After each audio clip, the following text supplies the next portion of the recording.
HR chief won't shut up or quit vows to fight Duterte. Fight Duterte. Bakit pa tayo masyadong nag-extend ng effort to fight Duterte? Kalaban ba natin siya? Hindi ba natin tunog? Hindi ba natin siya kakampi? Suriin niyo mabuti. Bakit niyo ba siya ayaw? Bakit ba kayo galit-galit sa kanya? Ito ibase lahat so far. Lahat lang na sinasabi niya. Lahat lang na lumabas sa bibig niya. And I really hope I can explain to you, have an audience with you, na ito ay isang parte ng kanyang equation. Isang parte ng kanyang proseso ng koneksyon sa mga Pilipino at koneksyon din sa lahat ng kalaban.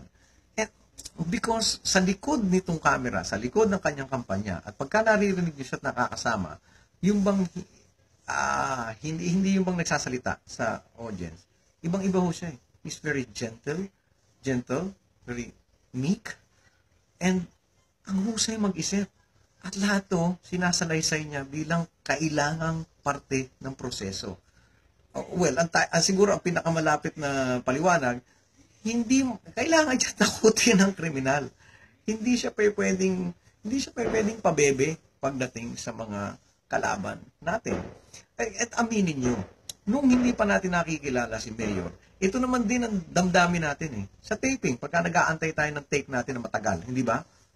Nagmumura tayo. Galit tayo sa mga paring malaswa, galit tayo sa drug lords, galit tayo sa mga politiko na magnanakaw, na hindi mo malaman kung sino ang kakampi mo doon until dumating siya. Ang dami. Kahit naman sa mga ilan, sa mga kapatid natin na nasa press, nasasabi natin yan at nagmumura tayo. Ngayon may dumating na tao na kayang sabihin ito harap-harapan. Nagulat tayo, nashock tayo, nalito tayo, hindi natin alam. Teka muna, sino ito? Kalaban ko ba to o kakampi? Pakinggan niyo po mabuti. Hindi lang ang kanyang bibig, ang kanyang damdamin, pakiramdaman niyo. Kaya natin yan, lalo tayong mga nasa show business. Kakampi niyo siya Hindi natin siya kalaban. Hindi. And CHR, kung tinitingnan niyo siya bilang simbolo ng violation ng human rights, dapat pantay tayo.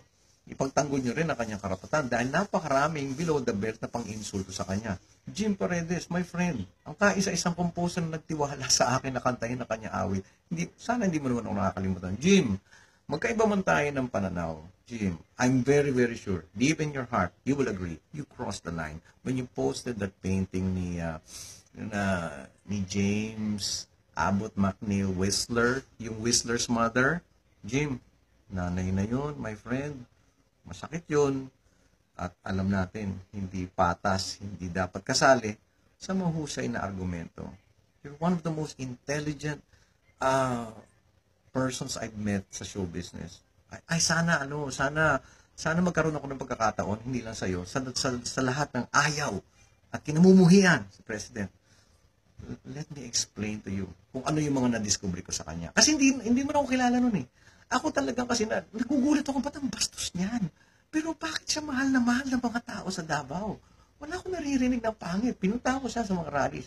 At dapat pala pag-a-attend ka ng rally sa kanya, tiklis-tiklis ang saging ang lamunin mo para sa potassium, para hindi ka mamulikat. Dahil minimum niyang speech ay 2 hours.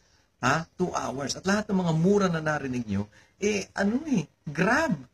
Edited Hindi dinudugtong ba't siya nagmumura pareho ng mura natin ang mura niya. Mas malutong nga lang yung sa kanya. Diba? Marami lang naman tayong kasama sa show business, sa teatro, sa lahat na nagmumura. Pareho well, give me this chance to explain it to you. And sa likod nitong lahat ng kanyang mumura, na namimit ko siya, nakakasama, and I discovered a man who is so gentle, so meek, brilliant, and iba talaga ang kanyang strategy. Equation ito at kaparte ng isang proseso kung paano siya kumukonekta sa mga Pilipino, doon sa mga kakampi niya at sa mga kalaban. Tandaan niyo po yun.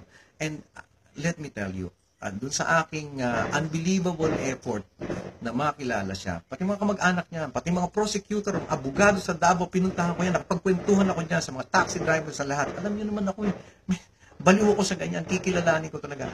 And bottom line, I discovered a man with immeasurable love for his country, immeasurable love for his countrymen, including those who hate him. Kayo na ayaw niya siya. Yung pagmamahal niya, kasama kayo. Maniwala po kayo sa akin. Suriin niyo po mabuti yung puot sa inyong puso. Kakampi niyo po si President Duterte.